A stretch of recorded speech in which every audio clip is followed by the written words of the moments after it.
امشب در 24 دور تازه جنگ جمهوری اسلامی با زنان درباره حجاب اجباری. تاکید تازه امامان جمعه برای برخورد با بی‌حجابی. عضو مجلس خبرگان هم میگه رضاخان نتونست بی‌حجابی رو عادی کنه، شما هم نمیتونید. بیانیه ارتش اسرائیل درباره اجرای آتش‌بس و عقب نشینی از غزه. نتانیاهو از درهم شکستن محور شر جمهوری اسلامی و حماس گفته. El 70% de los votos de esta elección. و رهبر مخالفان ونزوئلا برنده جایزه نوبل صلح 2025 ماریا کورینا ماچادو به دلیل مقاومت در برابر دیکتاتوری این جایزه رو دریافت کرد. از استودیوی ایران اینترنشنال این 24 است با فرداد فرحزاد. بینندگان ایران اینترنشنال در ایران و سراسر جهان سلام و وقت بخیر. در ایران شماری از امامان جمعه و مقامات جمهوری اسلامی در واکنش به مقاومت مدنی در ایران علیه حجاب اجباری خواهان سختگیری‌های بیشتر شدند. احمد خاتمی عضو مجلس خبرگان خطاب به مخالفان حجاب اجباری گفته رضاخان و محمد رضا پهلوی نتونستن و شما هم نمیتونید بی‌حجابی رو عادی کنید.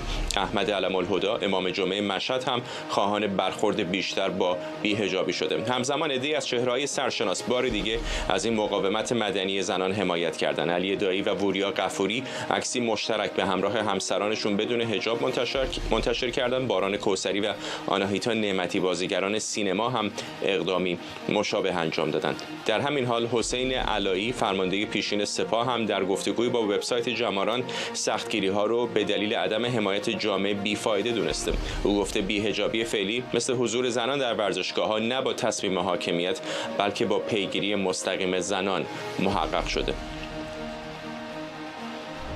مرسده شاهینکار فعال حقوق بشر و از آسیب دیدگان چشمی در اعتراضات سراسری از کالیفرنیا و مهرداد قاسم‌فر روزنامه‌نگار و تحلیلگر مسائل ایران از ویرجینیا با ما هستند. ممنونم از هر دوی شما. خانم شاهینکار، با شما شروع می‌کنم. هزینه سنگینی شما و بسیاری از زنان دیگر در جنبش زن زندگی آزادی دادید که یکی از دستاوردهاش همین حجاب بی‌حجابیه یا حجاب آزادانه دیفکتو در ایران هست که الان دست کم در بعضی از شهرها می‌بینیم. آیا این درخواست‌ها، این فشارها فکر می‌کنید دوباره داره اون فضای قبل از جنبش زن زندگی آزادی رو برمیگردونه به ایران؟ درود خدمت شما و بینندگان عزیز. نظر من این هستش که ما یه راهی رو اومدیم، یه مسیر رو طی کردیم و هیچ برگشتی تو این مسیر نیستش. برای نابودی جمهوری اسلامی هممون اعتراض کردیم، توی خیابون رفتیم، خیلی از عزیزان کشته شدن، خیلی نابینا شدن و این مسیری که رفتیم به هیچ عنوان هیچ برگشتی توش نیستش و الان شرایطی که توی مملکت به وجود اومده و در حالا شهرهای کلان شهرها بیشتر این بی‌حجابی دیده میشه و خب این یک جور خودش مبارزه هستش همچنان و اعتراض مدنی به حساب میادش، ولی من به شخص خودم میگم که باید این همچنان ادامه دار باشه و از طرفی هم نباید مردم ما فقط بسنده کنن به بی‌حجابی که یک نوع مبارزه هستش. یعنی باید خیلی به خاطر مشکلات زیادی که توی مملکت ما هستش که هر روز ما داریم میبینیم، به خاطر حالا گرونی ها، اتفاقات خیلی بدتر، اعدام هایی که داره انجام میشه و همه اینها خب هنوز اون قدرت جمهوری اسلامی رو یک جاهایی داره نشون میده که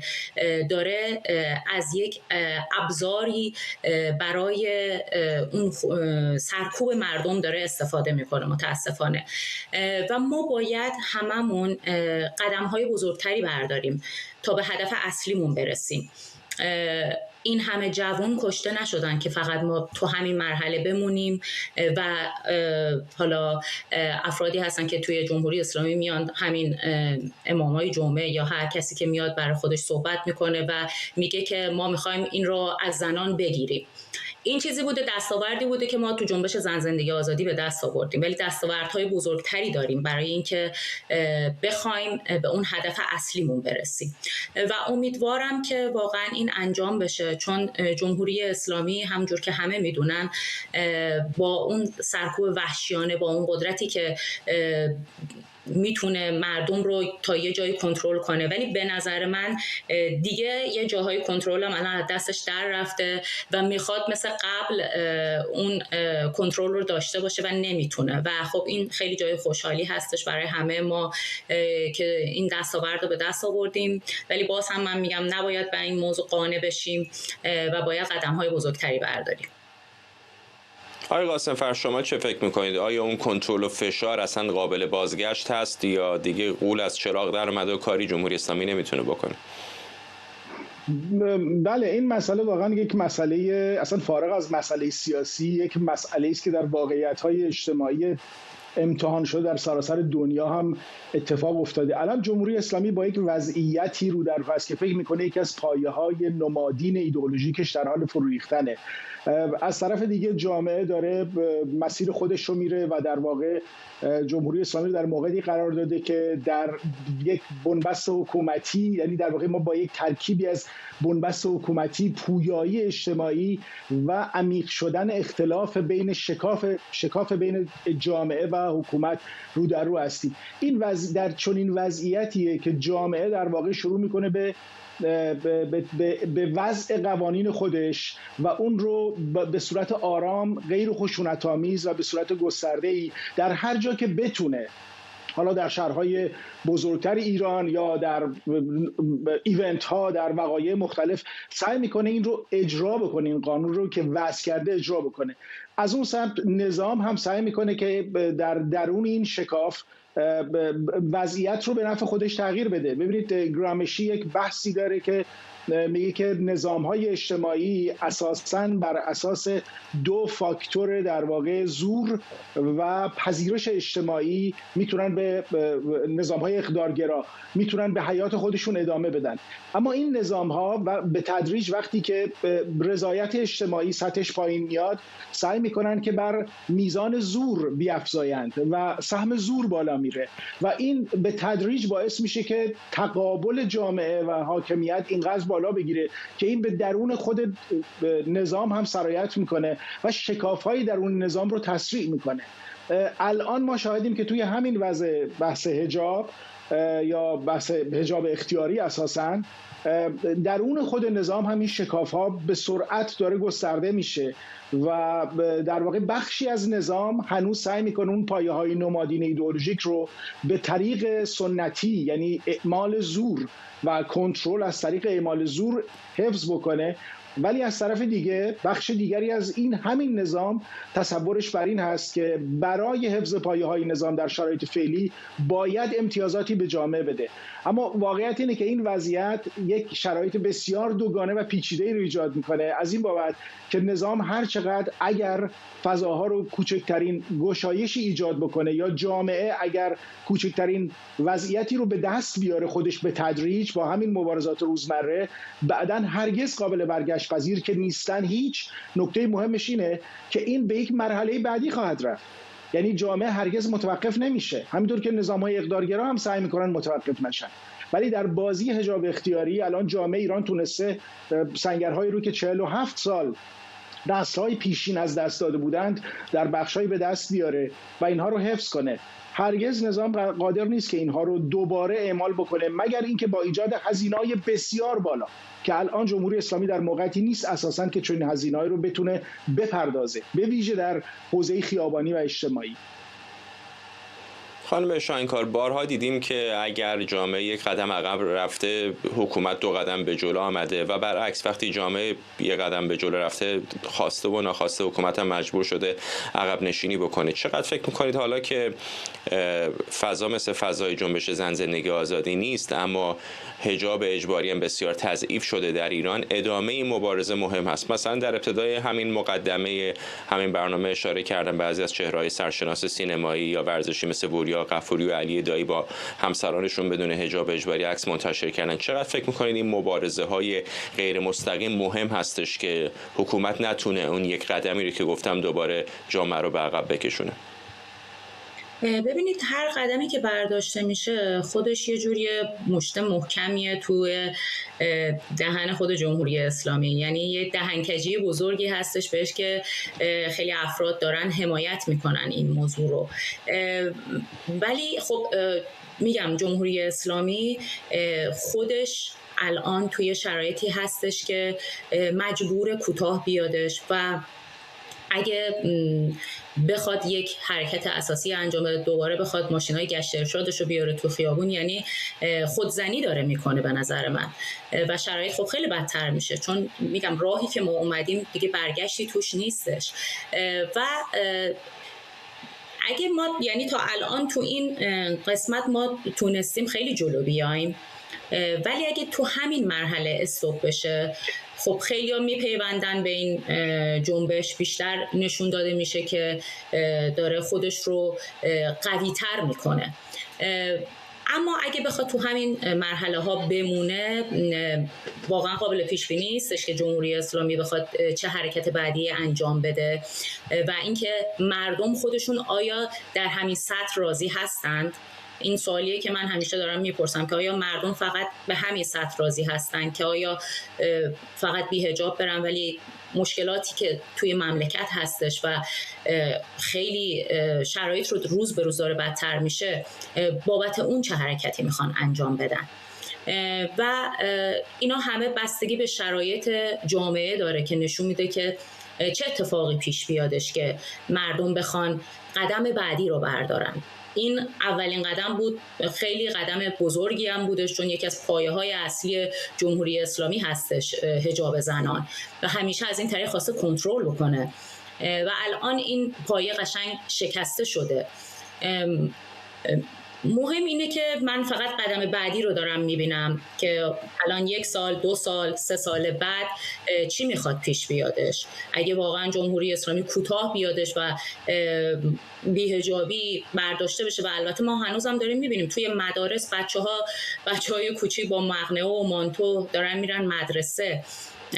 این مهمه که اینا از ریشه از بین بره. سطح جامعه خب یک جامعه بزرگ، شهرهای بزرگ هستن که خیلی راحت‌تر میتونن این اعتراض رو نشون بدن، ولی اعتراض اصلی به نظر من زمانی قشنگتر میشه و جواب میگیره که شما تو مدارس، ادارات و همه جا دخترها و خانم‌ها بتونن راحت پوشش اختیاری داشته باشن. آقای قاسم‌فر، بارها دیدیم چه در مورد مسائل داخلی مثل حجاب، چه در مورد مسائل بین‌المللی مثل مداخله در کشورهای دیگر، وقتی جمهوری اسلامی کمی آسوده خاطر هست فشارهاش رو بیشتر میکنه. مثلا در همین جریان جنگ 12 روزه هم خب خیلی‌ها فکر میکنن همون ترس از بی‌ثباتی حکومت باعث شد که تا اندازه زیادی در فضاهای دیگر مثل همین آزادی‌های اجتماعی یک مقدار لزفرتر برخورد بکنه. چقدر فکر میکنید که اگر واقعا احساس آرامش نسبی دوباره حکومت پیدا بکنه، با توجه به شرایط منطقه ممکنه سرکوب‌ها رو بیشتر کنه؟ ببینید، به هر حال نظام جمهوری اسلامی میداند که از طریق به شیوه دموکراتیک اساساً اگر بخواد جامعه رو اداره بکنه همه افزارهای کنترل اجتماعی رو از دست خواهد داد. بنابراین اون ایدئولوژی در واقع سرکوبگر رو همچنان در همه حوزه ادامه خواهد داد، تداوم خواهد داد. اما یک مسئله رو فراموش نکنیم، همینطور که مسئله حجاب اختیاری از مسئله یک اعتراض مدنی الان به یک امر تثبیت شده داره تبدیل میشه به لطف زنان و البته مردانی که فراموش نکنیم سهمشونو که دارن همکاری میکنن با زنان هموطن ما در درون جامعه ایران، اما از طرف این نظام هم سعی میکنه که به شیوه آزمون خطا در همین شرایطی هم که در شرایط فشار هست و به گفته شما داره امتیازاتی رو میده، یعنی یک جاهایی سعی میکنه با نادیده انگاری سطح تب تنش اجتماعی رو بالاتر نبره در برخوردش با جامعه مدنی، اما حتما اون بخشایی از نظام که هنوز بخش هسته اصلی نظام هم به گمان من هستن سعی خواهند کرد که حجاب رو در واقع احیا بکنند. حتما این مبارزه ادامه خواهد داشت و به نظرم جمهوری اسلامی تا زمانی که در قید حیات هست از این ماجرا کوتاه نخواهد آمد. همین الانش هم می‌بینید که قانون حجاب اگرچه اعلام نشده اما عملاً وجود داره آن کسی که این اسکناس رو به اسکناس باطل در بازار کساد در واقع رابطه خودش با حکومت جمهوری اسلامی تبدیل کرده مردم هستند، نه حکومت این اسکناس رو از دور خارج نکرده. این مردمن که دیگه خریدار یا خواستار این اسکناس نخواهند بود. اما این چرخه همچنان ادامه خواهد داشت بگمانم و جمهوری اسلامی هرگز به صورت رسمی کوتاه نخواهد آمد. دست کم تا زمانی که علی خامنه‌ای در قید حیات هست من گمان نمی کنم که جمهوری اسلامی از این ماجرا کوچکترین عقب نشینی رو بخواد در دستور کارش قرار بده. جامعه هم همین کارو خواهد کرد. اینجا دیگه واقعا مسئله حجاب، من چند ساله که اعتقادم بر این است که این یکی از مهمترین دستاوردهایی است که جامعه به دست آورده و ممکنه که به اصطلاح سفت و شل بشه این اتفاقات در جامعه ایران. جاهایی در شهرستان‌های کوچیک، در روستاها همچنان کنترل اعمال بکنن، اما شهرهایی که پیشروتر هستند این رو همچنان حفظ خواهند کرد و به گمانم به صورت یک فرهنگ عمومی تسری پیدا خواهد کرد به سراسر حتی شهرهای کوچکی که هنوز جا ماندن از این عرصه دستاورد مقاومت مدنی جامعه ایران درباره حجاب اجباری. ممنونم از هر دوی شما. مرسده شاهینکار، فعال حقوق بشر و از آسیب دیدگان چشمی در اعتراضات سراسری از کالیفرنیا، و مرداد قاسم‌فر، روزنامه‌نگار و تحلیلگر مسائل ایران از ویرجینیا. آکسیوس به نقل از منابع آگاه میگه رئیس جمهوری آمریکا قصد داره در جریان سفر به مصر نشستی با حضور رهبران جهان پیرامون موضوع غزه برگزار کنه. در همین حال رهبران بریتانیا، فرانسه و آلمان هم در بیانیه مشترک با استقبال از توافق آتشبس از ترامپ و تلاش‌های مصر، قطر و ترکیه در دستیابی به این توافق قدردانی کردند. به دنبال تایید فاز اول اجرای طرح در اسرائیل، حملات ارتش این کشور هم به غزه از ساعتی پیش متوقف شده. آرش علایی خبرنگارمون از وزارت خارجه آمریکا در واشنگتن دی سی به ما پیوسته. آرش، مرحله اول توافق به دست آمده، انتظار میره تا چند روز آینده گروگان‌ها آزاد بشن، احتمالاً آقای ترامپ هم به منطقه خواهد آمد. چه هست این انتظار کلی در مورد فازهای بعدی و چقدر امیدواری وجود داره چه در دولت چه در دستگاه وزارت خارجه آمریکا برای اینکه مراحل بعدی این طرح 20 ماده‌ای هم به نتیجه برسه؟ خب دستگاه وزارت خارجه آمریکا، آقای ترامپ از استیو ویتکاف استفاده می کند، از عمدن از دستگاه وزارت خارجه آمریکا استفاده نمی کند. یک دلیلی وجود دارد که آقای ترامپ در این سیاست هایی که داره اجرا میکنه از یک نفر از خانوادهش، از جارد کوشنر دامادش، از افراد دور و برش استفاده میکند، نه اون دیپلمات هایی که به صورت سنتی همیشه باید این کارها رو انجام میدادن. یک نفر از اون دیپلمات هایی که خودشون میگویند 30 سال و 40 سال و بعضیشون 50 سال در این منطقه به عنوان متخصص و اکسپرت اومدن حرف زدن، یک دونهشون رو شما نمیبینید در این طرح صلح اسمشون حضور داشته باشد و خب این هم دلیل دارد واضحا. مسئله اصلی این است که الان آقای ترامپ به نظر می آید انقدر اشتیاق دارد برای رسیدن به این صلح و انقدر دارد از خودش پشت کار نشان می دهد که حتی اسرائیل و حماس هم نمیتونن جلوش رو بگیرن. این رو چرا میگویم؟ امروز رویترز گزارش داده است که آقای ترامپ ابتدای ماه سپتامبر، موقعی که اسرائیل حمله کرده بود به قطر، یک مکالمه تلفنی داشته است با قطری ها. همونجا آقای نتانیاهو رو کشیده است رو مکالمه تلفنی، مجبور کرده است آقای نتانیاهو رو که عذرخواهی کند از امیر قطر به خاطر حمله به اسرائیل. و رویترز میگوید حماس اونجا به این نتیجه رسید که اگر واقعا قرار باشد یک نفر بتواند به اسرائیل فشار بیاورد همین آقای ترامپ است. واشنگتن پست فردا امروز گزارش داده است به نقل از کاخ سفید که این توافق ممکن شده است بر اساس اون چیزی که خود کاخ سفید میگوید فشار حداکثری به اسرائیل بوده است. و بنابراین رویترز و واشنگتن پست هر دو گفتند دلیل اینکه حماس این دفعه راضی شده است گروگان‌ها رو تحویل بدهد. گروگان‌ها میدونی بزرگترین اهرم فشار حماس بودند، یعنی در واقع اگر بخواد اینها رو تحویل بدهد کارشان به پایان رسیده است. حماس چیز دیگری در دستشون ندارن. چرا حماس حاضر شده است الان این در واقع گروگان‌ها را آزاد بکند؟ به دلیلی که آقای ترامپ نشان داده است به اسرائیل میتواند فشار بیاورد. و گزارش اکسیوس هم که تو بهش اشاره کردی میگوید آقای ترامپ روز دوشنبه در منطقه میخواهد یک جلسه بزرگی برگزار کند با رهبران جهان در مورد مسئله صلح غزه. این هم دستاورد دیپلماسی آقای ترامپ است. آقای ترامپ شخصا با این رهبران صحبت کرده، گفتگو کرده.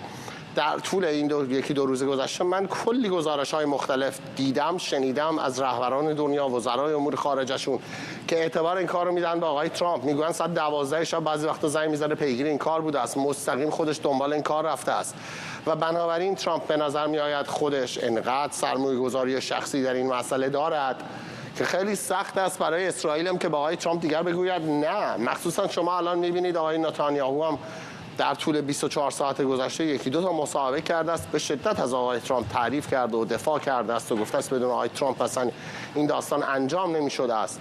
و الان یواش یواش ما منتظریم، همونجوری که تو گفتی این توافق فازهای اول و دومشون از عملیات اجرایی شده است، حملات اسرائیل متوقف شده است. قرار است تا دوشنبه 72 ساعت بعد از اینکه این توافق امضا شده است گروگان‌ها آزاد بشوند.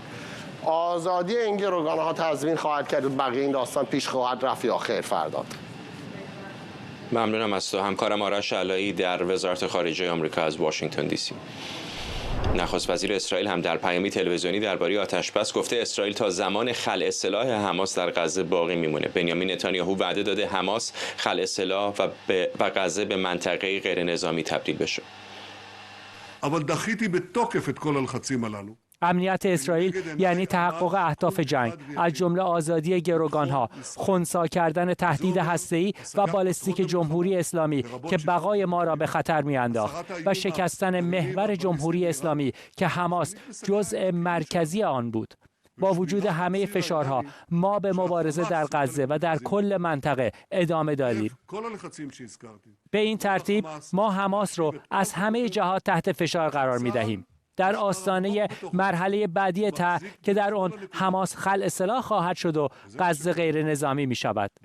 اگر این امر به صورت راحت و آرام محقق شود چه بهتر و اگر نه به روش سخت تحقق خواهد یافت.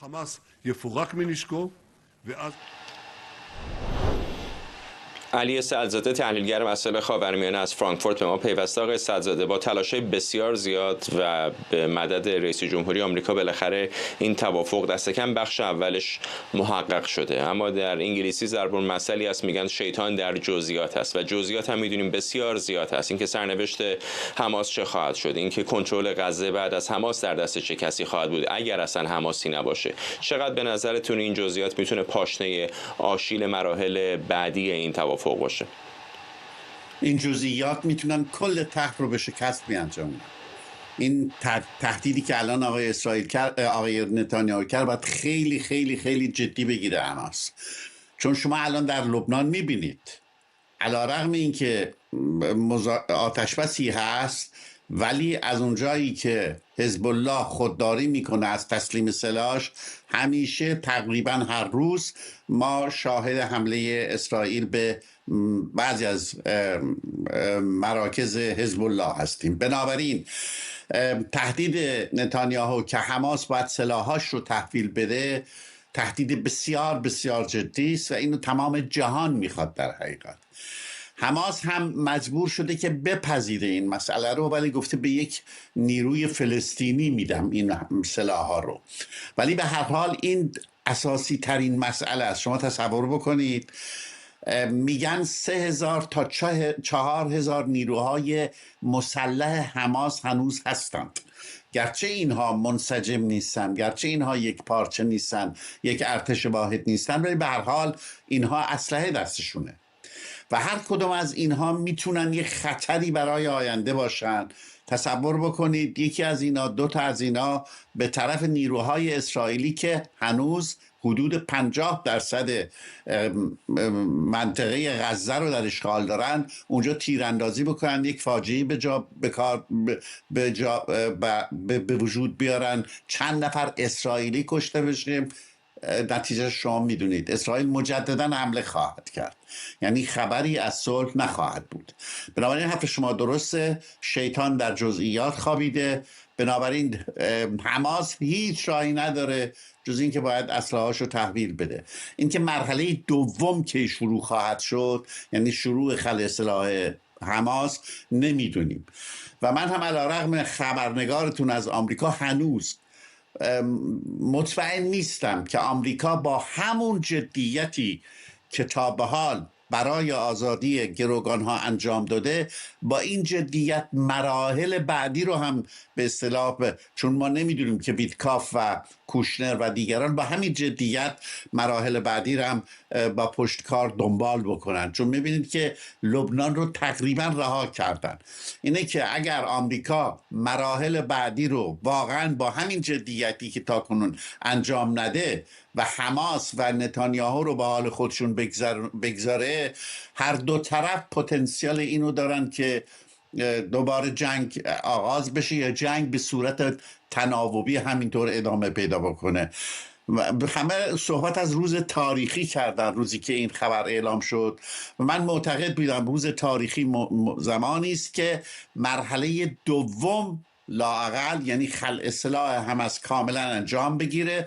بعد میرسیم به اون مرحله سوم، یعنی تعیین یک اداره و دولتی برای غزه که اونم خیلی خیلی پیچیده هست، مشکله. ما هنوز نمیدونیم این اداره اینو کی به عهده بگیره. هم هستین. میخوام ازتون بپرسم، به آمریکایی‌ها اشاره کردید که طبیعتا نقش بسیار کلیدی و مهمی دارن و در جلوی دوربین ها هم بیشتر ما ویتکاف رو میبینیم، نتانیاهو رو میبینیم و دونالد ترامپ رو میبینیم، اما در پشت صحنه میدونیم که یک اجماع بزرگ منطقه‌ای هم وجود داشت، به خصوص به واسطه ترکیه و قطری ها میدونیم نقش کلیدی از ابتدای این جنگ بازی کردن. در سوریه هم دیدیم که چقدر اجماع ترکیه و قطر به اصلا تغییر حکومت اونجا منجر شد. بازیگران مهمی هستن در منطقه. چقدر فکر میکنید که این اجماع منطقه‌ای مهم هست و این توافقی که به نظر میرسه کشورهای عرب و اسلامی تا اندازه‌ای دارن میتونه راه رو باز بکنه برای مرحله بعدی توافق در غزه؟ این تعیین کننده است. اصلا این طرحی رو که آقای ترامپ ارائه داده در حقیقت طرح ترکیه و قطره. فقط اون چیزی که هست، پوانی که به ترامپ دادن، این که ترامپ این 20 ماده رو مطرح کرد، ولی این 20 ماده مال منطقه هست، کشورهای عربی و فرانسه 2 سال روی این طرح کار کردن و این طرح رو ولی به ترامپ اجازه دادن یا از ترامپ خواستن یا از قدرت ترامپ استفاده کردن که ترامپ بیاد و اینو به نام خودش بکنه، چون ترامپ هم همطور که میدونید میگه من شایسته جایزه نوبل صلح هستم. بنابراین من فکر میکنم پشتیبانی و به اصطلاح انگاژمان و یا به اصطلاح فعالیت کشورهای منطقه باقی خواهد ماند، چون در خدمت صلح این منطقه هم هست و ترامپ هم اگر طرفدار طرح ابراهیم هست بایستی همین مثل طرح اول، مثل مرحله اول جدی پشت کار بایست. ممنونم از شما. علی سعدزاده، تحلیلگر مسائل خاورمیانه از فرانکفورت آلمان با ما. ماریا کورینا ماچادو، رهبر مخالفان ونزوئلا که در اختفا به سر میبره به دلیل آنچه مبارزه با دیکتاتوری خونده شده، برنده جایزه نوبل صلح 2025 شد. ماچادو، مهندس صنایعی 58 ساله، در سال 2024 از سوی دادگاه‌های ونزوئلا از نامزدی در انتخابات ریاست جمهوری منع شد و نتونست با نیکولاس مادورو رقابت کنه. هنوز مشخص نیست که آیا ماچادو میتونه در مراسم اهدای جایزه در اسلو در 10 دسامبر شرکت کنه یا نه. او اولین ونزوئلایی و 6مین فرد از آمریکای لاتینه که این جایزه رو دریافت میکنه. ایشون جایزه نوبل رو دریافت میکنه برای کار خستگی ناپذیرش برای ترویج حقوق دموکراتیک برای مردم ونزوئلا و برای مبارزه برای رسیدن به یک گذار با اعتدال از دیکتاتوری به دموکراسی به عنوان رهبر نیروهای دموکراتیک در ونزوئلا. ماریا کورینا ماچادو. شیرین عبادی، برنده جایزه نوبل صلح، هم در پیام تبریک آرزو کرده که به زودی تلاش‌های ماریا و همکارانش به نتیجه برسه و دموکراسی و آزادی به کشور ونزوئلا برگرده. من به عنوان یک ایرانی متاسفم از اینکه جمهوری اسلامی حامی رژیم دیکتاتوری ونزوئلا است و شریک در جنایت هایی که این رژیم میکنه. امیدوارم هرچه زودتر تلاش های ماریا و همکارانش به نتیجه برسه، دموکراسی و آزادی رو به کشورشون برگردونن و همین آرزو رو برای ایران هم دارم که مردم در ایران سالهاست دارن فعالیت میکنند برای آزادی و هزینه دادند. مسلماً روزی که دیکتاتورهای کاراکاس و تهران سقوط بکنن، ما مردم ایران و ونزوئلا دست در دست یکدیگر و با همکاری هم مسلماً روزهای بهتری رو برای مردم کشور خودمون رقم خواهیم زد. فرشته پزشک، کارشناسی روابط بین الملل از واشنگتن به ما پیوسته. خانم پزشک، ایران و ونزوئلا شباهت‌های کمی به هم ندارند و حالا هر دو هم اپوزیسیونی دارند که برنده نوبل صلح شدن. چقدر فکر میکنید که پیروزی خانم ماچادو و اینکه اتفاقا به محض پیروزی از آقای ترامپ هم یاد کرده میتونه موضع او رو در فشار آوردن بر دولت کاراکاس تقویت کنه؟ خودتون اشاره کردین این تجربه رو ما در مورد ایران هم داشتیم. جایزه صلح نوبل سر و صدا میسازه، اعتبار میاره، سرخط خبر میشه و اعتبار اجتماعی هم میاره، ولی اگر فقط در این حد باشه، به غیر از اون به هر حال پولی که همراه با جایزه میاد و قاعدتاً سازوکار و عملکرد رو میتونه برای ایشون آسان‌تر بکنه، تا حدی به تنهایی نتیجه ممکنه نداشته باشه. خیلی اهمیت داره که چه کسانی قرار باشه همراهی بکنن، چقدر از نظر نظامی، سیاسی، دولت‌های خارجی، دولت‌های منطقه، ایالات متحده چطور میخوان تغییر در ونزوئلا ایجاد بکنن. اگر اون چیزی که فعلاً برمیاد از شواهد درست باشه و دولت آمریکا بخواد تلاش بکنه که تغییر رژیمی در ونزوئلا ایجاد بکنه، این جایزه میتونه اون موج عمومی بالاتر بردن پروفایل و نفوذ خانم ماچادو رو افزایش بده، اون رو بالاتر ببره و امکانش رو بیشتر بکنه. ولی به تنهایی، کما که در تاریخ اگه برگردیم و ورق بزنیم می‌بینیم خیلی از این جایزه ها لزوما نتیجه صلح رو با خودشون به همراه نداشتن، بیشتر اون باور به صلح و امید هست که با خودش میاره و خب شخصیت سازی میکنه، اعتبار سازی میکنه. این بر اون آدم ها و کسانی که همراه هم پاشون هستن هست که ببینن چطور میتونن از این استفاده بکنن برای پیشبرد اون چیز هدفهایی که دارن و چطور میخوان بهش برسن و اگر رسیدن چطور میخوان ازش استفاده بکنن. ما کسی رو داریم مثلا ماندلا که این جایزه رو گرفته و چطور رهبری کرده و کسی رو داریم مثلا آن سان سوچی. بنابراین سخت پیش بینی کردن آینده فرصتی هست برای ایشون و باید دید که چطور ازش استفاده میکنن و چقدر افکار عمومی تمایلی بهش نشون میده در ونزوئلا. به شباهت‌های ایران و ونزوئلا اشاره کردیم، ولی خب تفاوت‌های عمده‌ای هم داره. بالاخره ونزوئلا تجربه دموکراسی رو داره، یک اپوزیسیون اگر منصف باشیم بسیار پویاتر و شاید حتی منسجم‌تر در مقایسه با ایران داره و ایالات متحده هم دست کم دولت ترامپ به نظر میرسه که تمرکز بیشتری روی کاراکاس داره تا تهران، دست کم در زمینه سیاست تغییر رژیم اگر موضوع هستی رو کنار بذاریم. همه اینها در کنار هم چقدر فکر می‌کنید که شرایط رو میتونه مهیاتر بکنه به خصوص زیر حاکمیت دونالد ترامپ برای یک تغییر بنیادین در ونزوئلا؟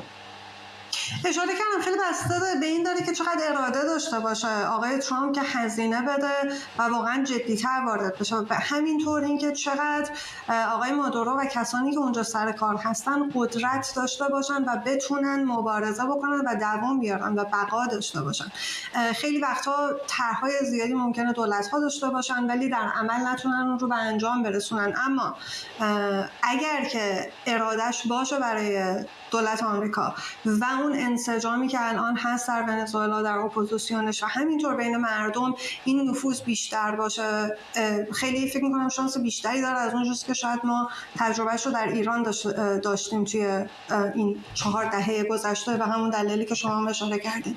اینکه به نظر میاد حداقل در این دولت و به خاطر آقای روبیو فعلا تمرکز روی ونزوئلا جدی هست. اینکه تغییر بکنه یا نه روزهای آینده و هفته‌های آینده نشون میده، ولی این جایزه به هر حال هم از نظر شخصیت سازی، اعتبار دادن، اینکه در سرخط خبرها نه فقط در ونزوئلا برای چند هفته لااقل این اسم و وضعیت ونزوئلا در اخبار خواهد بود و این برای کسانی که دارن روی این موضوع کار میکنن در ونزوئلا یک فرصت هست که توجه جامعه جهانی رو جلب بکنن و فشار بیشتری بزنن روی دولت مادورو و از یه طرف انگیزه بدن به دولت آقای ترامپ که شاید وقت اون باشه که کمک بکنه و تغییری در ونزوئلا ایجاد بکنه.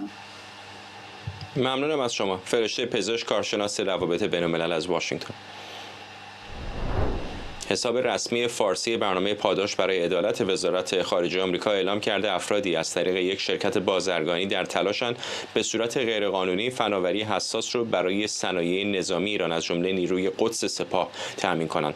وزارت خارجه آمریکا با انتشار تصویر مجید نیلی و مهدی فرشی نوشته این افراد از طریق شرکت ویژوال پارس فعالیت می‌کنند و وزارت خارجه آمریکا 15 میلیون دلار جایزه برای اطلاعات درباره این افراد تعیین کرده. خبرنگار ما اردوان روزبه از واشنگتن دی سی با ماست با جزئیات بیشتر. اردوان. خب نکته خیلی مهم این هستش که درست این خبر رو که ما الان در موردش داریم صحبت می‌کنیم، یعنی پاداش برای عدالت برای معرفی 2 فرد از مجموعه شرکت ویژوال پارس، درست در زمانی هستش که روز گذشته وزارت بازرگانی ایالات متحده آمریکا 26 شرکت مرتبط با انتقال اطلاعات و تجهیزات مدرن و فناوری‌های تراشه‌ها از ایالات متحده آمریکا به جمهوری اسلامی برای استفاده از سرویس‌های مثل موشک‌هاشون، پهپادهایی که پیش از این در سال 2017 هم بعد از سقوط متوجه شدن که استفاده میشه، حالا داره این اطلاعات هم منتشر میشه. ویژوال پارس یه شرکتی که بالغ بر 10 ساله داره چنین کاری انجام میده. در واقع اون نقش مشهور سیستم‌های سایه، یعنی بانکداری سایه رو در جمهوری اسلامی داره بازی میکنه. این شرکت که به کمک 2 نفر که از مدیران ارشد اون هستند در طول این دهه‌های گذشته با استفاده از روش‌های مختلف پولشویی، پول‌های مورد نیاز برای تامین تجهیزات و تراشه‌هایی که اتفاقاً ساخت ایالات متحده آمریکا یا زیر مجموعه ایالات متحده آمریکا هستن رو تامین می‌کردن و وارد می‌کردن. به طور مستقیم اونها در حال حاضر، یعنی ویژوال پارس در حال همکاری با شرکت‌های سازمان تحقیقات و جهاد خودکفایی سپاه، وزارت دفاع و پشتیبانی نیروهای مسلح، سازمان صنایع هوا و فضا و صنایع الکترونیک ایران رو کاملاً در طول 10 سال گذشته تجهیزاتشون رو تامین می‌کردن. این اطلاعیه که 15 میلیون دلار گفته برای هر نوع اطلاعاتی موجب به دام افتادن اینها بشه، وقتی داره منتشر میشه که حالا بخشی از مجموعه اطلاعاتی و امنیتی ایالات متحده آمریکا از سال 2017 تا کنون و همچنین 2023 که در پهپادهای ساخت حماس مورد استفاده حماس در واقع وقتی ساقط شدن، هر رد پای همین چیپست‌ها و این تراشه‌ها پیدا شده بود. بر اساس اون چیزی که اعلامیه وزارت خارجه هستش، افراد مرتبط با شرکت ویژوال پارس هیچ وقت اجازه ورود به هیچ شکلی به خاک آمریکا رو نخواهند داشت. اونها همچنین هر نوع فعالیت مالی که انجام میدن جرم تلقی میشه و باید بدونیم که نوع کارکرد اونها با سپاه و انتقال پول‌هایی که اینها انجام میدادن بر اساس قانون مصوب سال 2019 هر نوع از این اشکال در واقع چه بر پایه داده‌های مالی در آمریکا، داده‌های اطلاعاتی در داخل آمریکا و بیرون از آمریکا یک جرم فدرال محسوب میشه و در نهایت با چنین فرمانی در عمل این افراد نه تنها خودشون بلکه مجموعه مرتبط با اونها و هر گروه دیگری که با اینها کار کرده باشن خود به خود مشمول تحریم خواهند شد و خود به خود وقتی وارد خاک آمریکا بشن مجرم و متهم هستند. اگرچه اجازه ورود اصلا ندارن اما متهم خواهند بود و به محض ورود به خاک آمریکا دستگیر میشن. نکته دیگر هم بگم، برخلاف اون چیزی که به نظر میرسید که با شروع تحریم‌ها ممکن آمریکا به مذاکرات بخواد به نوع در واقع متعارفش با جمهوری اسلامی ادامه بده. اما حالا چه مذاکره‌ای داره میشه یا نمیشه، ولی بر اساس سیاست افزایش حداکثری فشار بر جمهوری اسلامی بر پایه تحریم‌ها 50 شرکت هم دیروز تحریم شدن و آمریکا حالا سیستم بانکداری در سایه، سیستم کشتیرانی در سایه و همچنین شرکت‌های مرتبط به خصوص شرکت‌های چینی که تمام تحریم‌های ایالات متحده رو دور می‌زدن رو هم مورد هدف قرار داده و در عمل این عرصه برای جمهوری اسلامی هر روز داره تنگ‌تر میشه. ممنونم از تو. خبرنگارمون اردوان روزبه از واشنگتن با ما.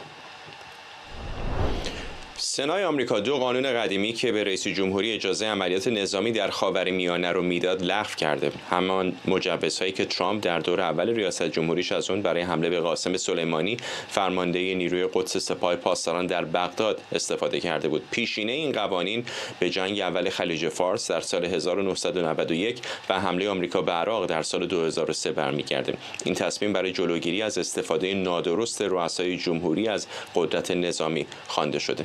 خبرنگارمون مرضیه حسینی از کنگره آمریکا به ما پیوسته. مرضیه، الان سال هاست که کنگره و دستگاه اجرایی قوه مجریه با هم در نزاع هستند که این کنگره است که حق اعلام جنگ رو داره و بعضی اوقات رؤسای جمهور سوء استفاده به گفته بعضی از قانونگذاران کردن از موقعیتشون. چه است الان این آخرین محدودیتی که بر رئیس جمهوری آمریکا وضع شده؟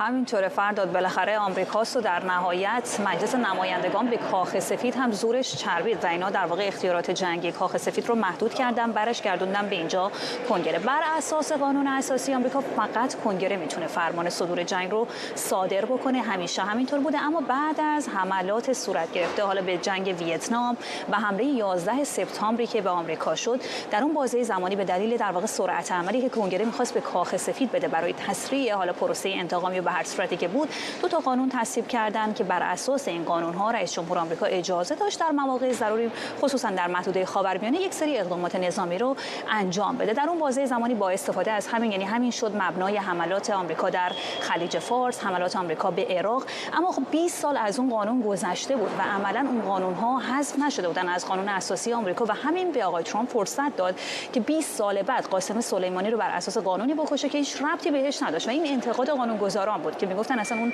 مربوط به 11 سپتامبر بوده و آقای قاسم سلیمانی حالا به هر صورتی که بود هیچ ارتباطی با اون پرونده نداشت.